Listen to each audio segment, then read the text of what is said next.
vamos aproveitar, Glauco e pessoal, para falar um pouquinho do cenário brasileiro hoje. O cenário atual, teve o ato fracassado do Bolsonaro no domingo, teve a fuga do Eduardo Bolsonaro ontem, vai se aproximando o cenário que vai nos levar às eleições de 2026 e teve algumas novidades de parte do governo. Uma sequência de novidades, né? Ontem, o governo anunciou as mudanças no imposto de renda, a isenção para quem é um projeto vai ser levado ao Congresso. Espero que tenha, inclusive, polêmica, porque nós estamos precisando de choque de projetos, mesmo que pequenos choques de Congresso, de projeto, no cenário brasileiro.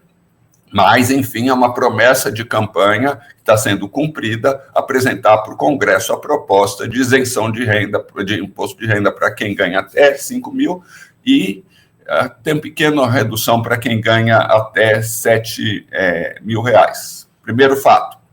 Segundo fato, o consignado, o lançamento do empréstimo consignado, com juros muito altos, mas ainda assim abaixo dos juros de mercado, feito há alguns dias, na semana passada ainda.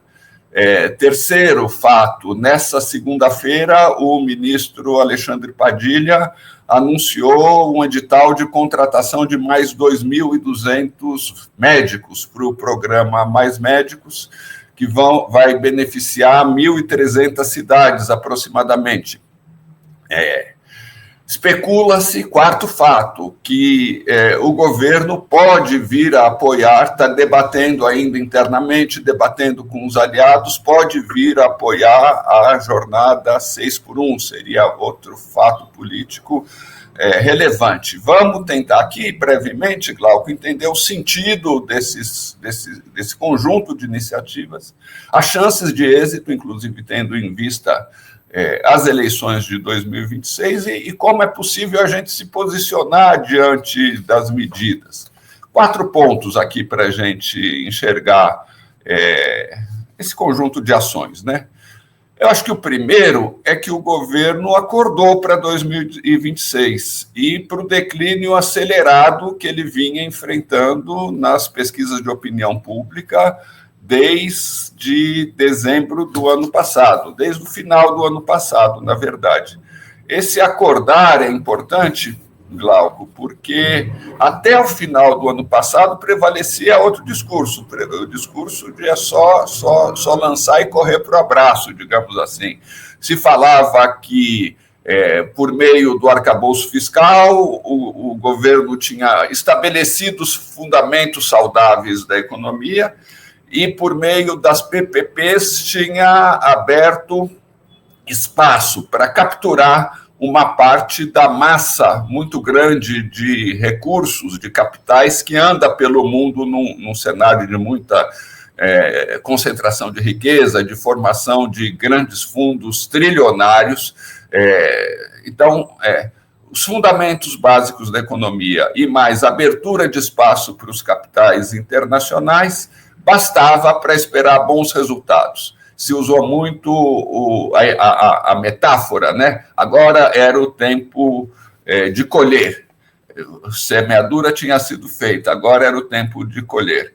Essas 4 medidas, e talvez outras que venham, mostram que o governo percebe que isso não é suficiente. É preciso... É uma mudança parcial no discurso, pelo menos, não são mais ações de mercado, mas são ações ligadas às necessidades concretas da população. Renda, no caso do imposto e do consignado, saúde, no caso dos mais médicos, direitos sociais, trabalho, no caso da eventual apoio do governo à jornada 6x1. Nós não sabemos, falta muito jornalismo político hoje, falta muita reportagem política em especial. Mas o que teria levado o governo a fazer essa mudança? Uma hipótese é que teria sido o convite ao Lula, ao convidar o Sidônio Palmeira, que não é simplesmente um publicitário, um marqueteiro, mas é um quadro político. O Lula teria já imaginado essa pequena virada, digamos assim. E pequena, porque o segundo ponto que a gente vai analisar, Glauco e pessoal, é que é muito pouco, essas medidas são muito tímidas. Elas, evidentemente, não se trata de mudanças estruturais, mas também não se trata de grandes investimentos, de ações do Estado para realmente começar a mudar a cena brasileira, começar a reconstruir o Brasil em novas bases, aquele discurso que o Lula utilizou durante a fase da transição. Essas medidas parecem mais elementos para conformar em 2026 o que hoje, na linguagem publicitária, se chama das marcas do governo. Programas do governo, não são políticas mais, são marcas de campanha, são marcas do governo. Por que são tímidas as medidas, né? Só a análise delas, só enxergá-las um pouco melhor, dá para ver. O consignado não enfrenta o cartel dos bancos, ao contrário, é uma negociação com o cartel dos bancos. O imposto de renda nós vamos ver amanhã, nossa entrevista amanhã com o Dão Real, presidente do Sindicato dos Auditores Fiscais, mostram que estão muito, muito, muito distantes de uma reforma tributária.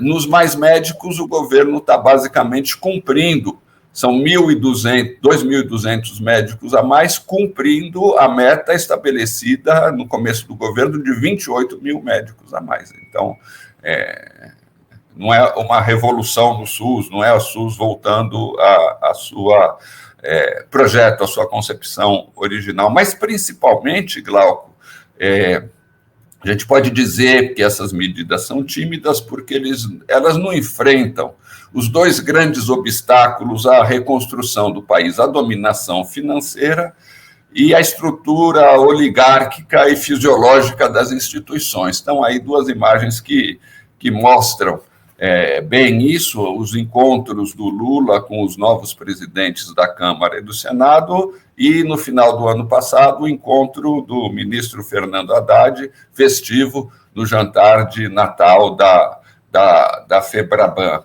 né?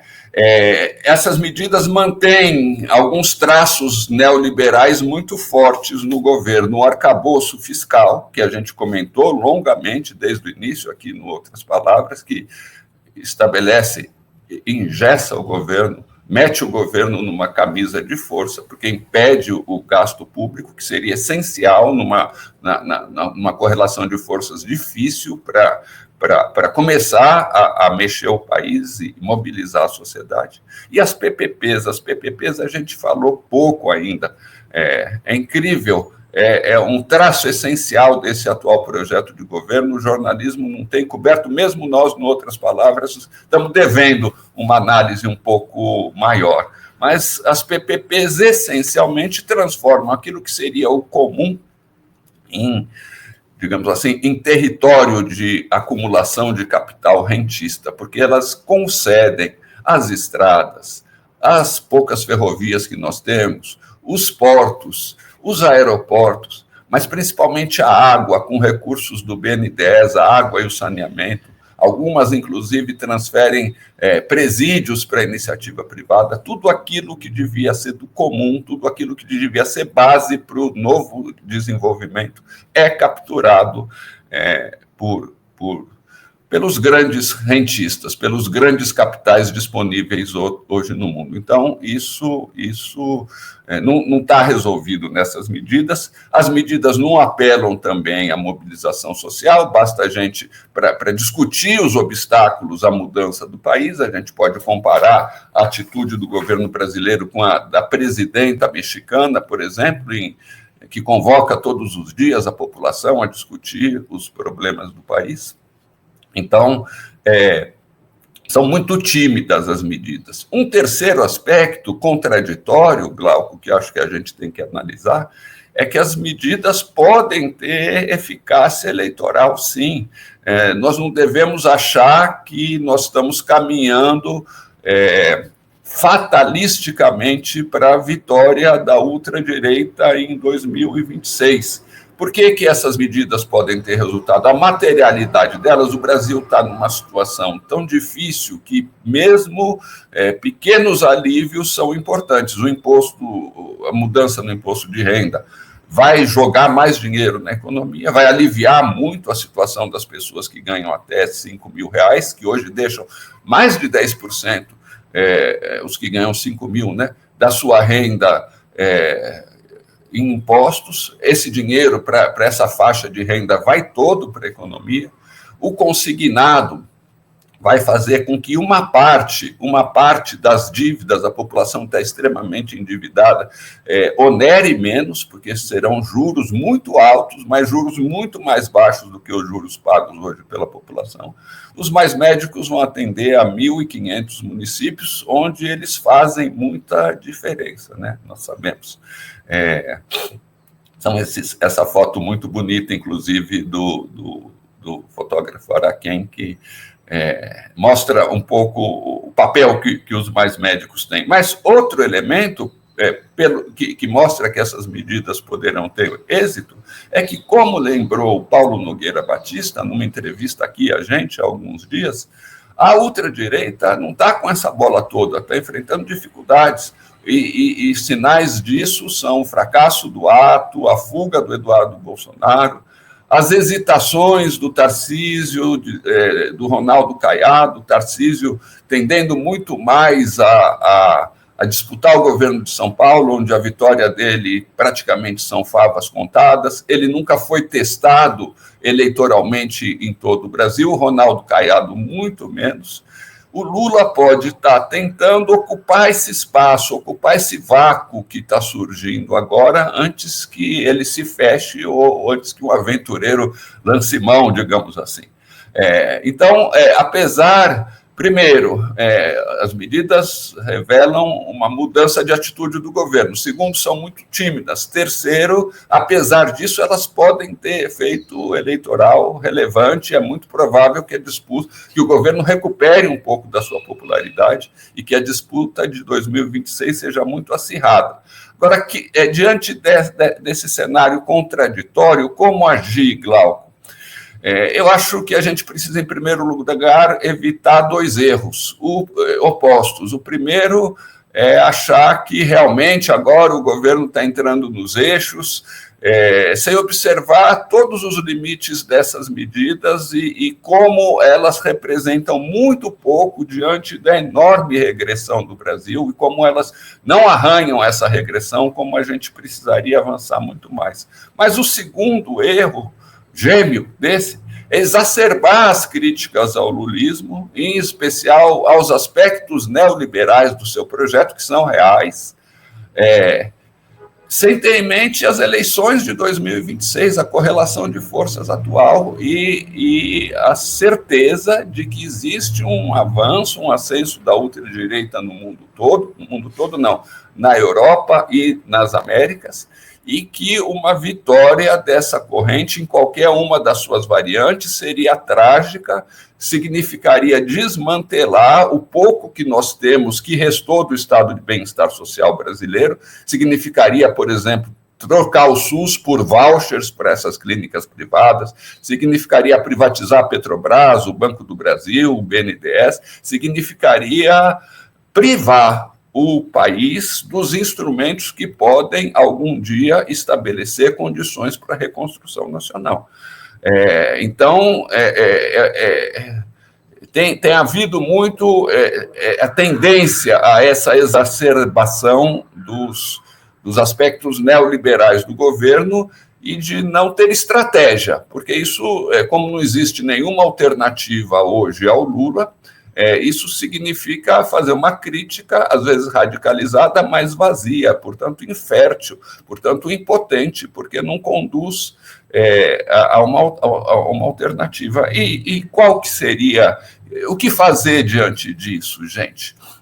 Acho que, em primeiro lugar, é perceber que a grande contradição, o grande inimigo a ser vencido é a ultradireita em 2026. O Lula, hoje por hoje, é o candidato que pode fazer isso. É preciso observar, inclusive, se ele vai recuperar a popularidade, se ele vai, inclusive, se dispor a disputar as eleições, mas o candidato para vencer a ultradireita não vai ser um candidato de esquerda, vai ser um candidato de frente ampla, nas condições em que a gente está vivendo. E, ao mesmo tempo, em que é preciso ter noção disso, é preciso ter noção de que a nossa luta, o nosso horizonte não pode se esgotar nas eleições. Então, as eleições são um passo importante, é preciso estar muito atento para elas, mas é preciso agir para reconstruir aquilo que você falou, Glauco, reconstruir uma esquerda que seja capaz de mobilizar e de projetar horizontes para a população, para a maioria da população. Em primeiro lugar, se aproximando dos dramas concretos da população. A gente tem tentado fazer esse debate aqui, temas como a saúde, temas como o transporte, temas como o endividamento, temas como a carestia, que são temas que os partidos políticos deixaram de se preocupar, deixaram de dialogar com o povo. Se fala muito em voltar às bases, mas isso não pode ser um discurso moralista. Quais são os elementos? Vamos voltar às bases para discutir o quê? Para propor o quê? Para sinalizar o quê? Para nos aliar com o quê? E, em segundo lugar, o horizonte político. É preciso ver como a